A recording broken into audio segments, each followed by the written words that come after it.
Yo,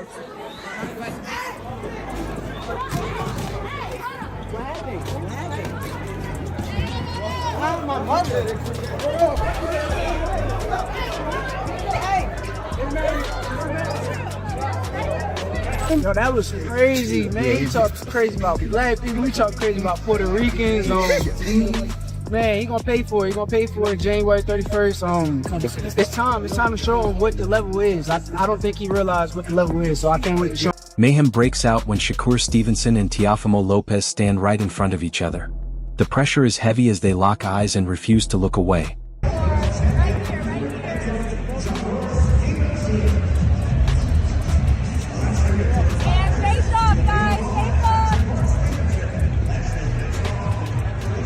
Teo, this is Johnny Boy. What do you do better than Shakur Stevenson? With Shakur Stevenson, I do everything better than him. I do everything better than him. Are you planning for a knockout or just you're happy with the decision? All of it will come. All of it will come.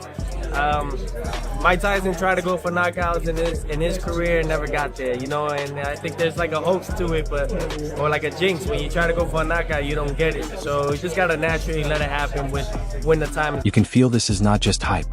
This is two champions thinking about a moment that can define their future. Shakur stays cool but cold inside, and he calls Teo the real deal. Want to do that? You call him the truth. You respect him as a fighter. What do you expect about him? At the end of the day, I'm an honest fighter. I sit down, I watch, and I see who's good and who's not. And when I watch him, I think he's a great fighter. So, me being honest with you, that's all cool. But at the end of the day, once again, he still makes it clear he feels he is the top fighter, and that is a cold but respectful way of saying he is coming for the title. He also talks about staying locked in and not losing focus. This is Johnny Boy. What do you do better than Teo? I'm the better fighter. That's it. He says he will ignore all the talk and let January 31st speak for itself, but then adds mystery by not sharing his plan and telling Teo he will learn the truth in the ring the hard way. Big narrative surrounding the last fight was the whole Tom and Jerry aspect of it. We're expecting to see you stand in front of Teofimo Lopez and... I can't tell y'all how I'm going to fight. Why would I tell you? If I tell you, that means I'm telling him. So at the end of the day, it'll be a surprise for him and just come in.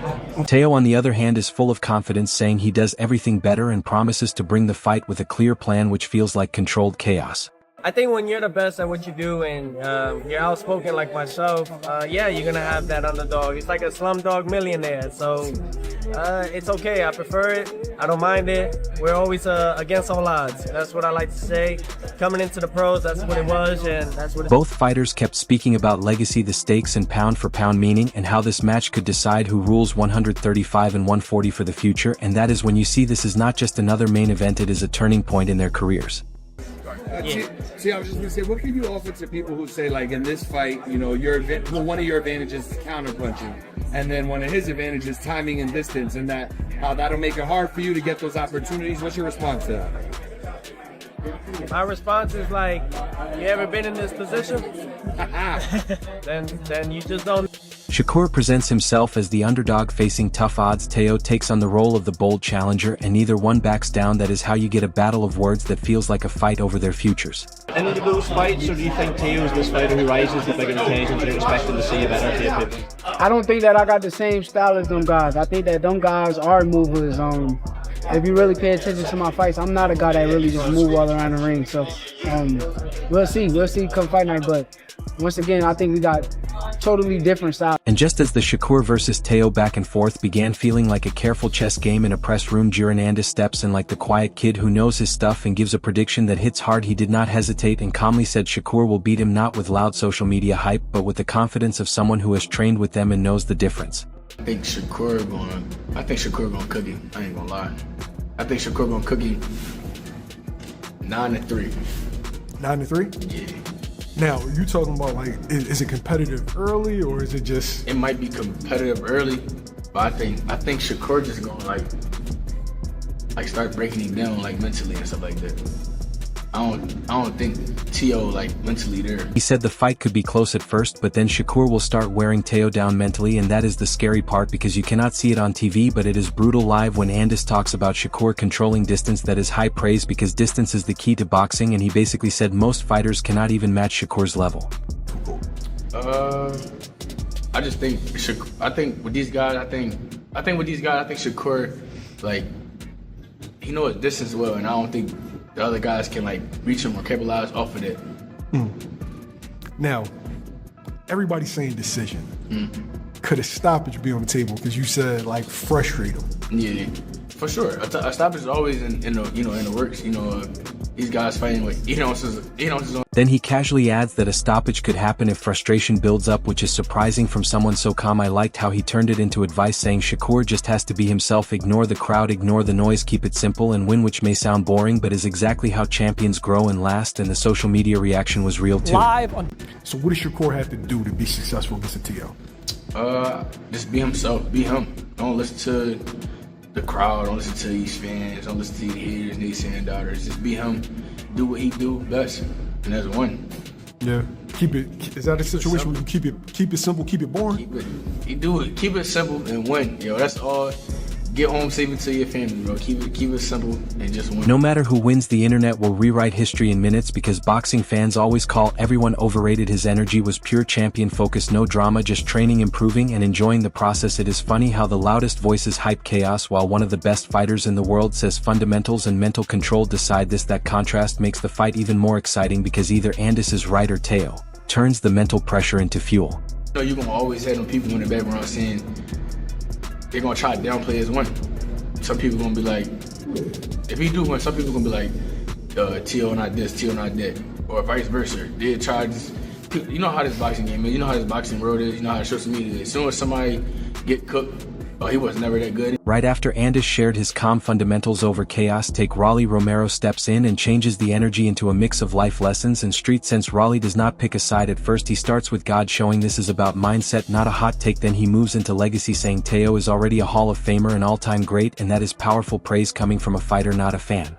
He's a good, stylistically, people say Shakur is gonna beat him, and like I said, a focused Teo is a dangerous Teo, and I feel like he's been focused. I feel he's actually been very, very, very focused, so I think we're going to see the best. When Raleigh says Teo's record already surpasses Shakur's, that is not shaded as context, and it changes the conversation from styles make fights to history builds confidence. The main point is when Raleigh keeps saying focused Teo is dangerous Teo, because that is the real factor you cannot measure on a stat sheet. He basically downplays the Sandor Martin and Jermaine Ortiz fights as easy runs and says this Teo is fully locked in, which is frightening if true. Teo's a legend, bro. Teo is a Hall of Fame fighter. At the end of it, bro, in reality, he would have been undisputed at 140, but God Taylor had vacated the belt. But regardless, Teo's already an all-time legend, bro. You can't knock Teo. And at the end of it, bro, who has the better resume between Teo and Shakur? It'll be Teo, right? Then he points out that Teo is faster in short bursts while Shakur controls the timing, and that shows a clear contrast, speed versus rhythm. I like how Raleigh does not stick to one plan. He says you have to both stalk and box, because against a complete fighter one approach is not enough. It is funny because his energy seems chaotic, but his analysis is disciplined. He is saying this is not about hype, it is about preparation, respect, and seriousness. No clowning, no tricks, just who actually comes ready. That is what makes his view powerful, because he is showing a version of Teo that is calm, focused, and intentional. If that Teo shows up, we are not seeing a style fight, we are seeing a battle of mindsets, and those fights are decided by pressure, not predictions. Extremely athletic and has a crazy hand speed. Faster than Shakur, you think? Yeah, Teo's lets off combinations a lot faster than Shakur, but Shakur does have great timing. Yeah. But like I said, we're gonna see truly who shows up. We're gonna see. I feel like I said, Teo's really been training hard for this fight. And right after Raleigh framed this fight as mindset versus mindset, Jamal Herring steps in like the veteran who has actually faced Shakur and came back with a technical playbook. Herring admits he thought size and strength would help against Shakur, but quickly says Shakur shuts all that down with ring IQ, distance control, and that front foot measuring move that makes the ring his own. When Herring says Shakur punished every mistake even against longer fighters, that is not hype, that is a warning. Then he turns to Teo and lays out the plan. Teo cannot turn this into a chess match, because that is Shakur's specialty. Herring keeps repeating the same point. Teo has to use size, speed, and offbeat rhythm to disrupt Shakur, early step and pressure him and make him fight on Teo's terms. You gotta basically beat the bully, because he's the bigger man. He has to basically put his foot on the gas and step to Shakur. But I think it's a great matchup, and it's two real good styles that clash. And for me, I also, despite what people may think, or maybe the one loss on Teofimo's record, I think Teo's improved since the Kambosos fight a lot. And I think it's a great match. He even breaks down rhythm like a training session, saying if you attack Shakur at the same pace he will read you, find the timing, and start breaking you down like he did in Valdez. That is pure honesty. Herring's main point is Teo has to change speeds, mix up the rhythm, touch, hit, then reset, because being predictable is just giving Shakur chances to counter. He also warns that Shakur adapts quickly. Once he senses a shot, he remembers it and does not let it happen again, which is scary. But Herring does not make Teo sound helpless. He keeps saying Teo is bigger, stronger, athletic, and if he can land early and often, it changes everything. Still, his bottom line is clear. Teo has to control the fight, set the pace, and make Shakur fight on his terms, not run a clinic. It's timing, because if you miss, he'll make you pay. So he's definitely, that's what I meant, like, you have to, like, change your speed up. That's what they say in the gym, change your speed up. Because you keep coming with the same speed and timing, he's going to pick it up. And then he's going to find his rhythm and start picking you apart that way. So you got to basically change it. Because if Teo lets Shakur control the rhythm, distance, and pace, Herring basically says he is already behind, and against Shakur, falling behind quickly turns into frustration. So when you put it all together, this fight is more than a title match, it is a crossroads moment. Shakur enters with that cold, calculated technician energy, backed by experts saying he will break Teo mentally and technically if he controls rhythm and distance. Teo walks in with legacy talk and full confidence in that dangerous, focused version that has surprised the world before. Analysts say it comes down to tempo, mindset, and who imposes their planned first chess match. Pressure cooker or chaos. One fighter is boosting his legacy, the other is rewriting the story in real time. Because we've never really seen Shakur, and let's be honest, in like a real tough bout yet, where he looks like he's at the point of losing anything. You know what I mean? I saw, obviously, you have to favor Shakur. Like I said, Teo's had issues. You know, like you say, he was sick, whatever. He had issues with the Kambosos fight. He had issues with the Jermaine Ortiz fight. So, of course, you have to favor. Now I want to hear from you. Who takes this, and why does Shakur's timing and IQ break Teo, or does Teo's speed, strength, and pressure change everything? Share your thoughts in the comments. Let's have a real debate, and don't forget to like, share, and subscribe to Ring Decoded. See you next time.